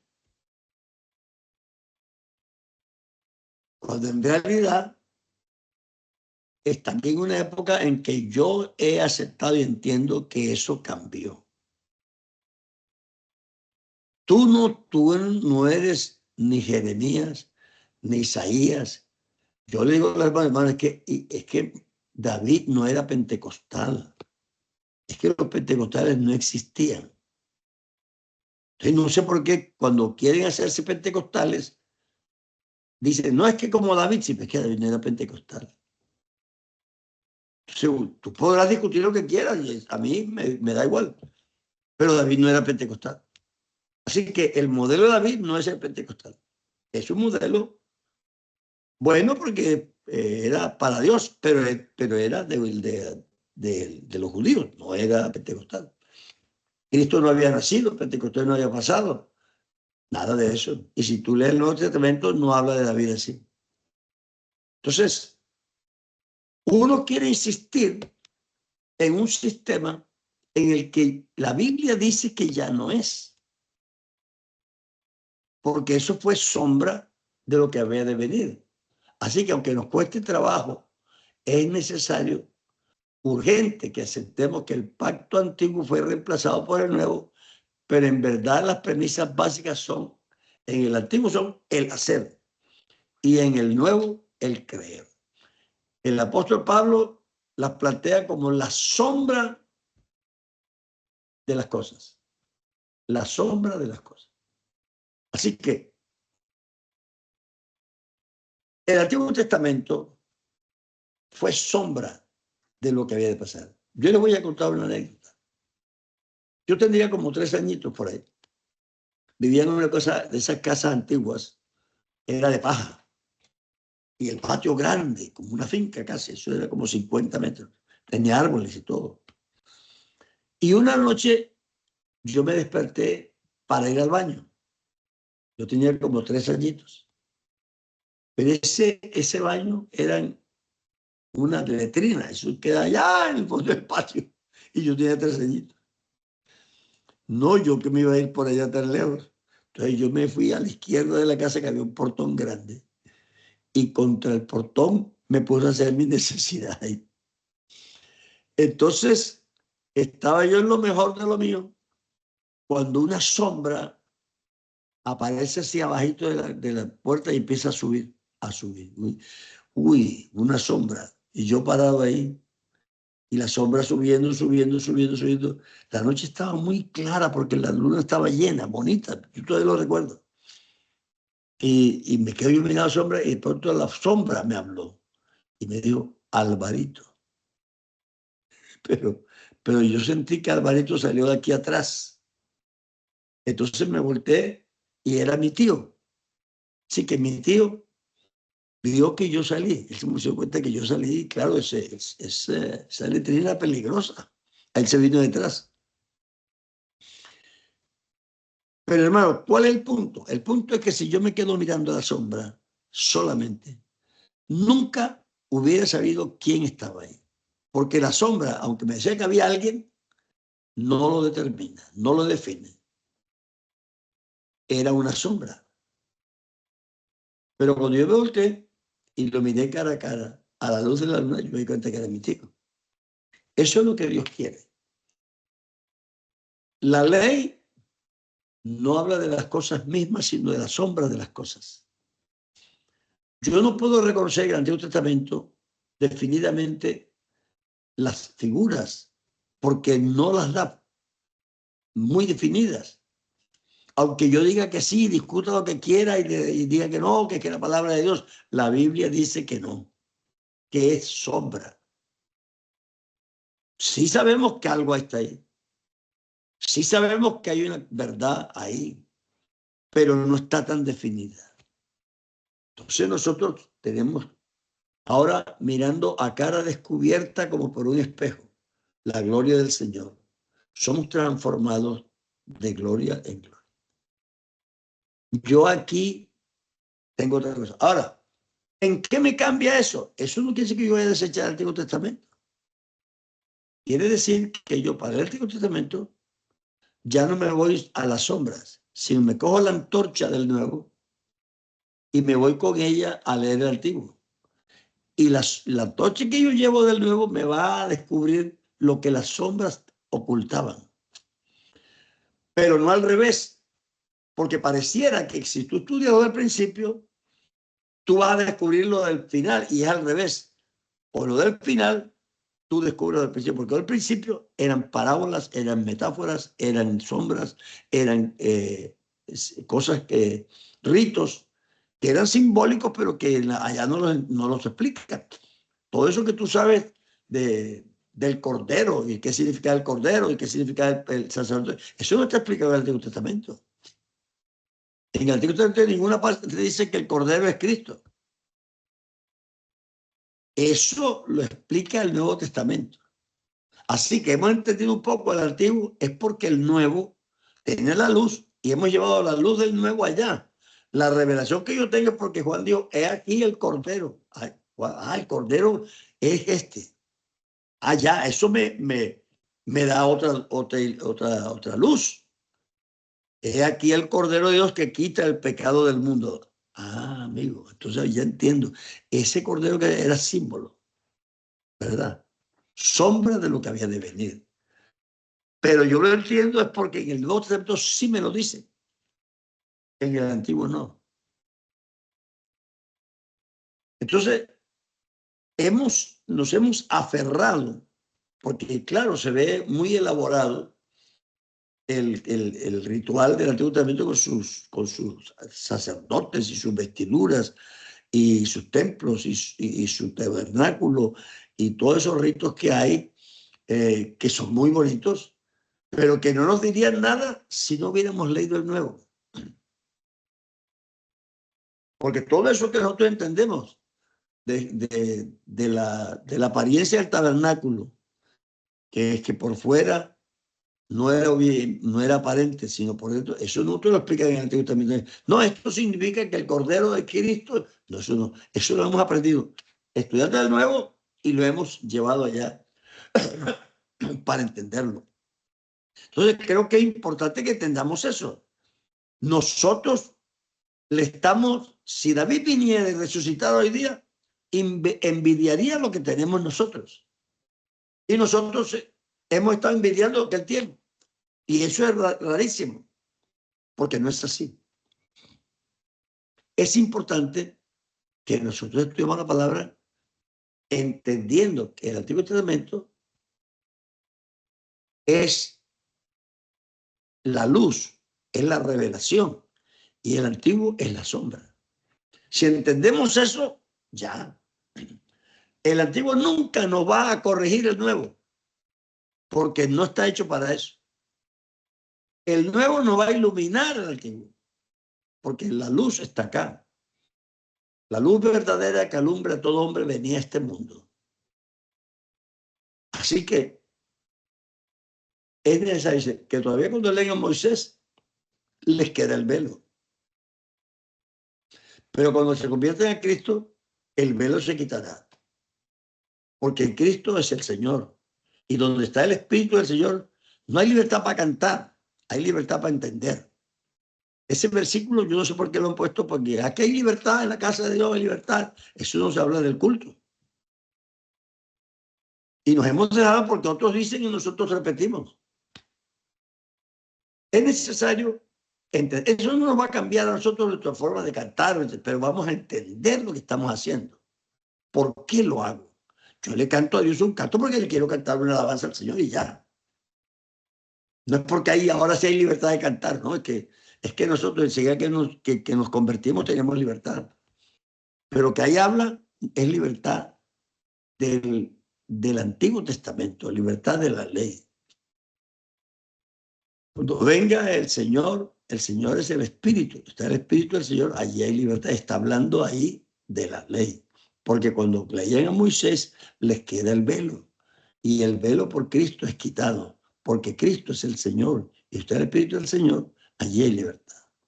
Entonces, nosotros necesitamos estudiar las Escrituras y comprender.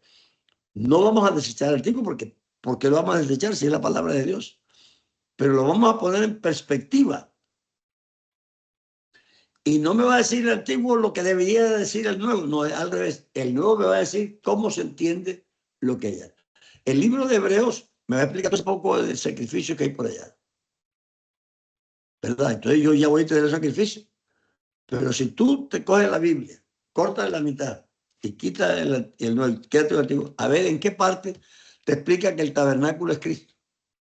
¿En qué parte te explica que el oro simboliza la divinidad, que la madera es la humanidad y que está recubierto? ¿En qué parte? Eso no lo explica. Eso lo hemos sacado nosotros en conclusiones, pero hay que sacar la conclusión partiendo de la luz que tenemos, partiendo de lo que dice el Nuevo Testamento. Así que mi formación debe ir en buena dirección para yo poder enseñar la verdad, para yo poder enseñar a las personas y liberarlos de la forma de Cristo. En las sombras son los hechos de la carne. Y en el Nuevo Testamento son el fruto del Espíritu. Fíjate que hay una diferencia grande entre un hecho y un fruto. Nosotros tenemos que hacer, esa es una cosa, pero el fruto no se hace, el fruto se produce. Cuando tú verdaderamente llenas al Espíritu Santo, la Biblia dice que el fruto del Espíritu es amor, gozo. Por eso es lo que el Espíritu produce, no lo que tú te esfuerzas en hacer.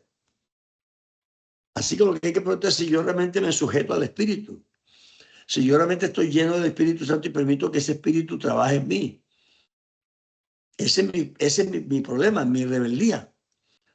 O el no dejar que Dios opere en mi vida. Si yo dejo que lo opere, Él me va a dar el fruto del Espíritu completo.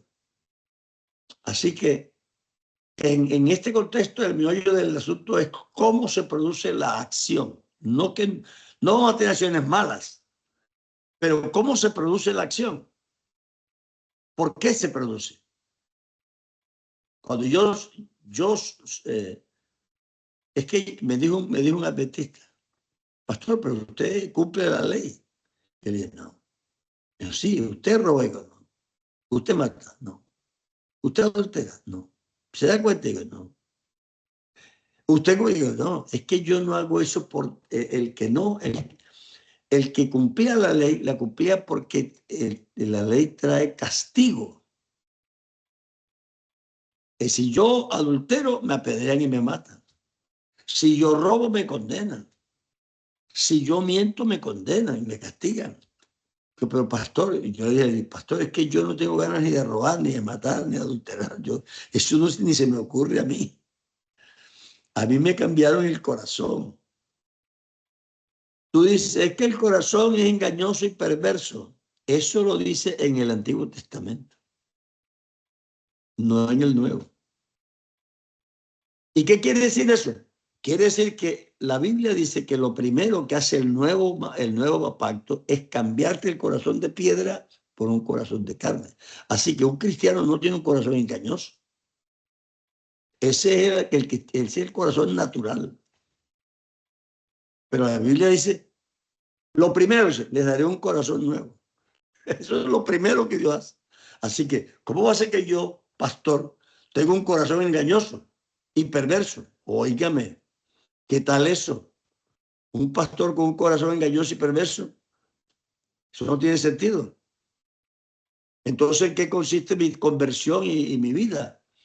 Entonces, es importante que nosotros entendamos. Fíjese tú la función que tiene el profeta del Antiguo Testamento y el predicador del Nuevo. Es decir, no es la misma función. El profeta en el Antiguo dice, el Espíritu del Señor está sobre mí, porque me ungió Jehová para declarar a Israel su pecado. Pero eso no es lo que dice en el Nuevo. En el Nuevo dice, el Espíritu del Señor está sobre mí porque me ungió Dios para dar libertad a los cautivos, para proclamar el año agradable del Señor. Una función totalmente distinta. Entonces, por eso a veces la gente no se convierte, porque tú estás predicando como si fueras Jonás o Isaías o Jeremías y tú no eres ninguno de ellos. Los apóstoles, si tú ves los sermones que predicaban, era demostrando que Jesucristo era el Señor. Era demostrando que Él murió por nosotros. La predicación de Juan Bautista no es del Nuevo Testamento, aunque está en un libro que se llama Nuevo Testamento, eso es el Antiguo Testamento. Porque el Nuevo Testamento empieza en el Calvario. No hay testamento si no se muere el testador. Así que lo que predicó Juan, hagan obras dignas de arrepentimiento. Eso lo decía Juan. Y nosotros, como decía Juan, está en el Evangelio, en el libro que se llama Evangelio, decimos que así es. Pero la Biblia no dice eso. Entonces, Pedro les dijo, arrepentidos. Entonces, vayan y hagan obras dignas de arrepentimiento. Las historias que tenemos en San Mateo y los evangelios son historias del Antiguo Testamento. Zaqueo arregló su problema al estilo del Antiguo Testamento. Pero no dice la Biblia que eso es lo normal. Él era un hombre de judío del Antiguo Testamento y él resolvió su problema como se resolvía en esa época. Entonces, yo creo que nosotros sí tenemos que tener claro eso. No es que lo digamos claro. El antiguo sirve para todo, pero bien entendido.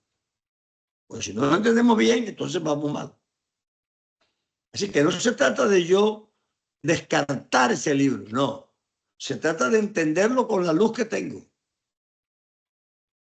Hay que arrepentirse aquí y allá. Pero cómo me arrepiento aquí es una cosa y cómo me arrepiento allá es otra cosa. Por eso vienen las maldiciones familiares. Por eso viene que la persona cree que le nació un hijo porque Dios lo castigó. Así que Ezequiel dice, no se dirá más este proverbio en Israel, que los padres se comieran sus vasagrias y los dientes de los hijos llevan a la entera. Pero entonces hay una señora que sale con un libro diciendo que hay maldiciones familiares y que por culpa y los pastores lo creen y lo predican y las hermanas hacen grupos de intercesión. Y que porque el diablo se va a llevar a los hijos de los pastores.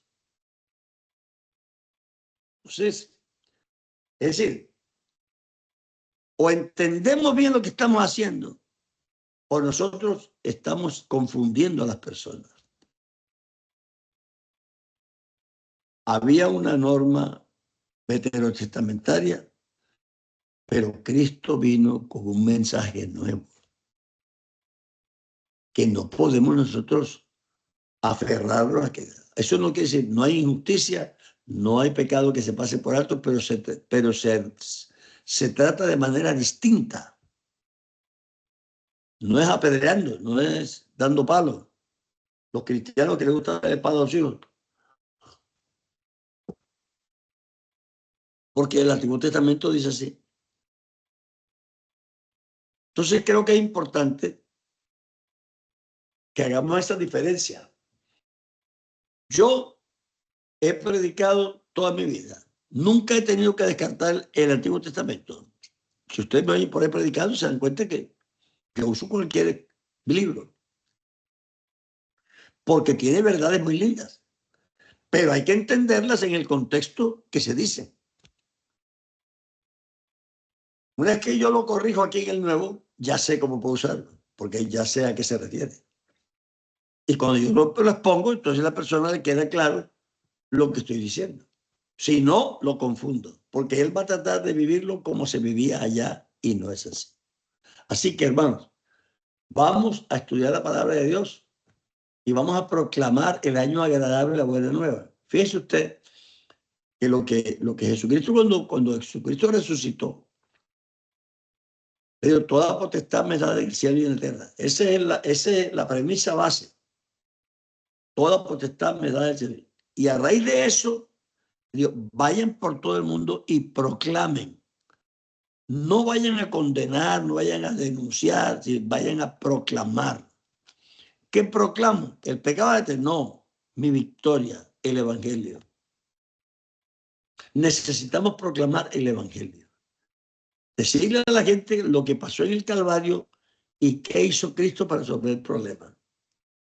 Entonces, eso no quiere decir que tú vas a justificar el pecado, ni que el pecado es malo. No, pero es que si la gente sabe que eso es malo, la gente sabe que eso es malo, pero tú traes la solución. Tú traes una curación, algo que sana el pecado. Pero ahí proclamen. Y si tú ves los sermones de los apóstoles en los hechos, ellos no se ponen a eso. Y saliendo ellos, testificaron por todas partes, hablando de la resurrección de Cristo. Y Dios iba con ellos confirmando la palabra con las señales que se seguían. La iglesia testificaba de la resurrección y Pablo enseguida que se convirtió, entró a las sinagogas a demostrarle que Jesucristo era el Mesías. Predicamos a Cristo, predicamos al Señor, no predicamos religión. La religión sí existe, no es que no exista, pero nosotros no predicamos religión, es que conversión por Cristo. La religión es la práctica que nosotros tenemos ya como cristianos, pero eso es después que tú entras al Señor. Porque la gente cree que no tenemos religión, sí tenemos. La Biblia dice que la religión verdadera, sí que hay una religión verdadera y una falsa, ¿cierto? Así que nosotros no es que estemos en contra de la religión.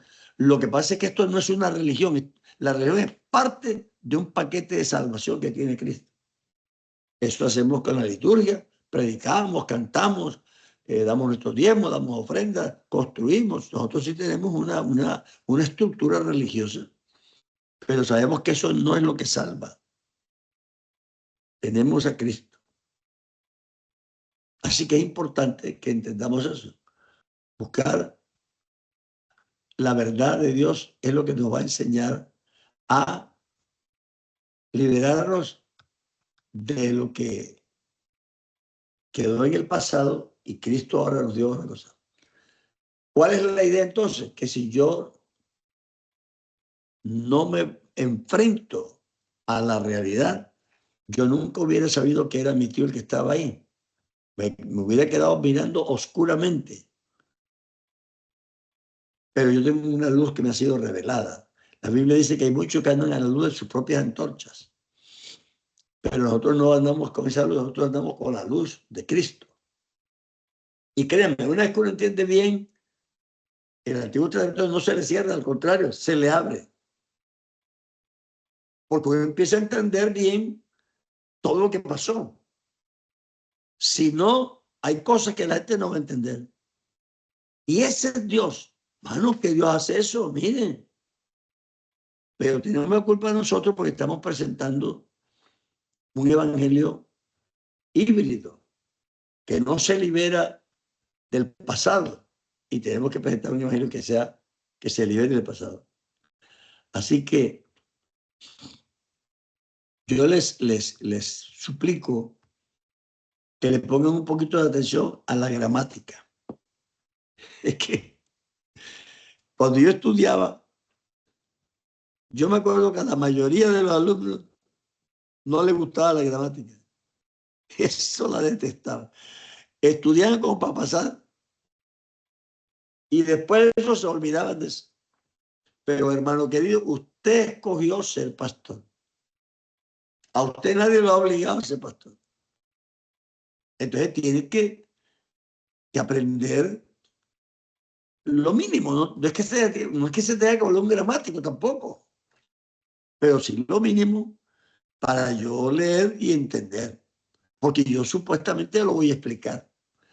¿Y cómo hablaré de lo que no sé? De lo que sabemos hablamos. Así que los que aceptamos ser pastor, es hora de comprender que el conocimiento de la gramática y la semántica son herramientas necesarias para la comprensión del texto bíblico. Si no, no lo vamos a hacer bien. El hombre le pregunta, ¿entiendes? Es decir, que hay una preocupación del obrero. ¿Entiendes? Y el otro dice, ¿cómo lo voy a entender si no me lo explica a nadie? Así que, ¿cómo puede ser si alguno no me enseña? Así que es importante, hermanos, que nosotros aprendamos. Hay cosas de gramática que son no tan complicadas, pero que afectan mucho. Vea lo que dice Jesús. Jesús dice, en el postrer día grande de la fiesta, Jesús se puso en pie y clamó a gran voz diciendo, si alguno tiene sed, venga a mí y beba. El que cree en mí, coma. Como dice la Escritura, coma. De su interior correrán ríos de agua viva. Esas dos comas no están ahí de lujo.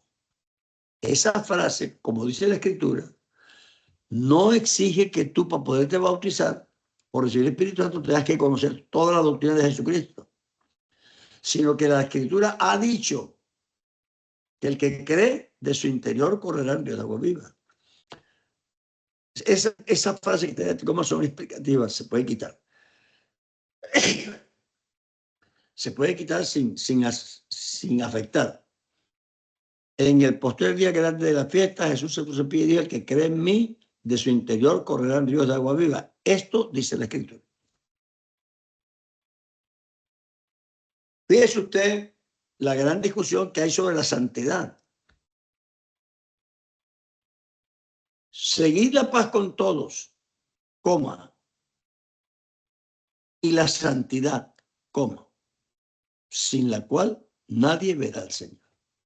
Entonces, si usted le aplica las normas semánticas y gramáticas a ese versículo, usted se da cuenta que la palabra principal ahí no es la santidad, sino la paz. Seguir la paz con todos, sin la cual nadie verá al Señor, y la santidad. Y eso, si tú lo piensas, es lo normal. Nosotros los predicadores, Dios nos mandó a predicar el evangelio de la reconciliación. Cuando llegamos al púlpito y le predicamos el evangelio a una persona, ¿qué es lo primero que le predicamos? Tú le haces, sea santo, a un impío. Tú le dices, reconcíliese con Dios. Porque Dios nos dio a nosotros el mensaje de la reconciliación. Es decir, yo le predico que se ponga en paz con Dios. Después de la paz con Dios es que le viene la santidad, porque sí es necesaria. Pero lo que no podemos es poner el carro por delante de los bueyes, porque entonces no lo conseguimos. Ustedes dicen, uy, ¿quién va a vivir esa vida así? Eso no se puede vivir. ¿Y qué santo? ¿Uno cómo va a ser santo? Claro. A un impío decir que sea santo es una contradicción recontrahecha. Eso no van a querer. Pero si yo le predico la reconciliación, porque Cristo lo amó y está dispuesto a salvarlo, y él logra aceptar eso, entonces Dios lo va a santificar. Porque no es el hombre el que se vuelve santo, sino el que Dios lo santifica. Fíjense lo que dice la Biblia, porque es que vemos versículos así y bueno, dice la Biblia, cuidad de vuestra salvación con temor y temblor. Y en eso nos ha predicado, cuidado hermano con su salvación, cuídenla. Y bueno, sí, pero lee completo, lee lo que dice ahí. Ahí dice, Dios es el que, porque Dios es el que en vosotros obra el querer como el hacer. Así que mi preocupación por la salvación está fundamentada en que Dios es el que obra, así el querer como el hacer por su buena voluntad. Y cuando habla del matrimonio, dice que el Señor, que amemos a nuestra esposa como el Señor amó a la iglesia, porque Él se está para presentársela a sí mismo una iglesia sin mancha, ¿verdad? Pero ¿quién es el que la vamos a poner sin mancha? No es ella que se la pone sin mancha, es Él que la va a santificar, lavándola en el lavacro de la regeneración para presentársela a sí mismo. Es decir, Él la limpia, la pone santita y se la presenta y hizo un trabajo bonito. Entonces fíjate cómo cambia el mensaje. Y empieza a enfatizarse la obra de Dios en la persona y no el esfuerzo de la persona para llegar a Dios. Porque Dios vino a buscar lo que se había perdido. Así que el trabajo que Dios está haciendo es, Él está buscando. Él es el que está haciendo el trabajo de encontrar a los perdidos. Nosotros queremos ponerlo al revés. Claro, como los versículos que dicen en la Biblia.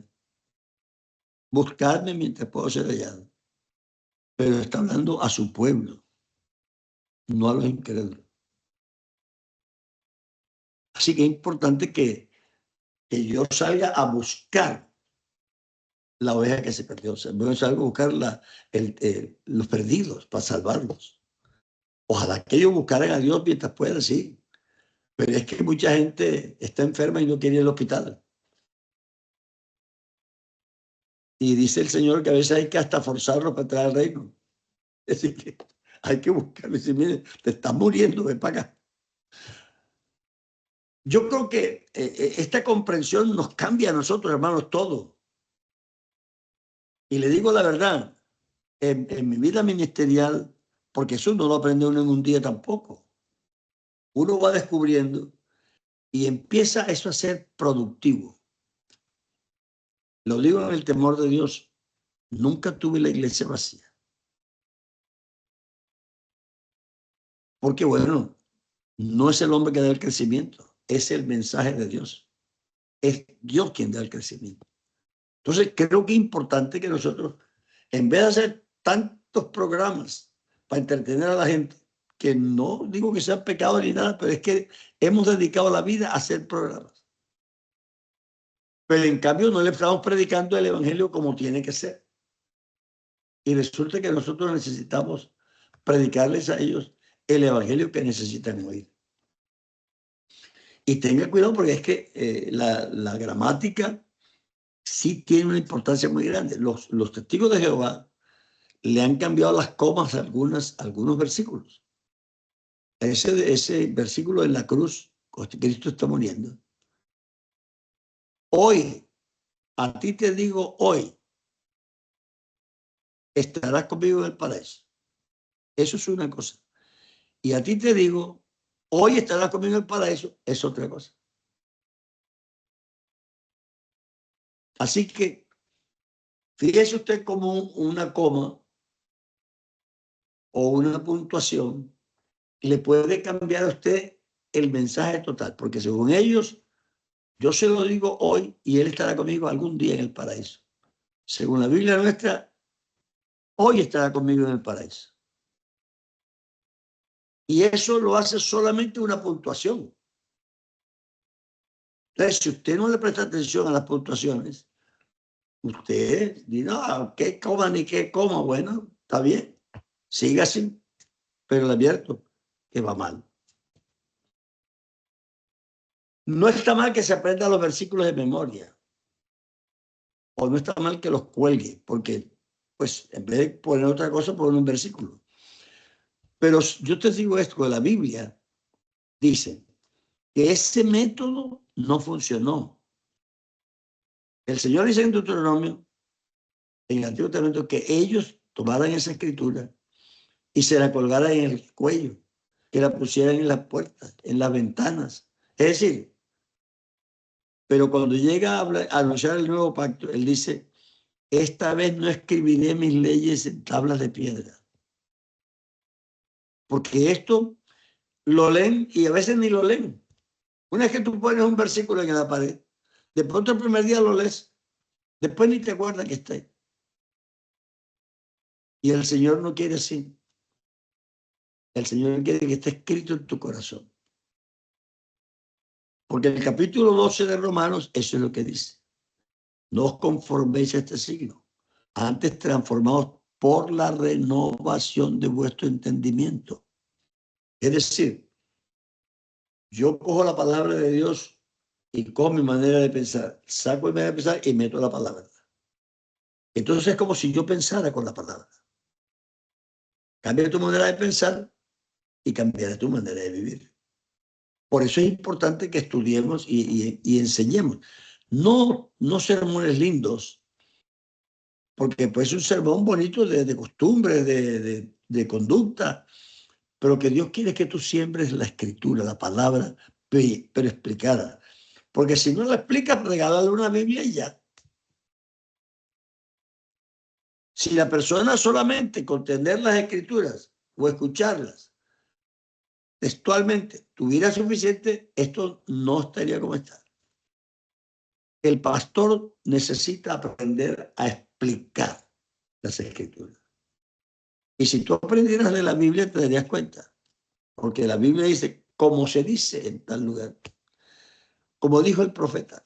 Y no dice el profeta tal, capítulo tal, porque en esa época no estaban hechos los capítulos y los versículos.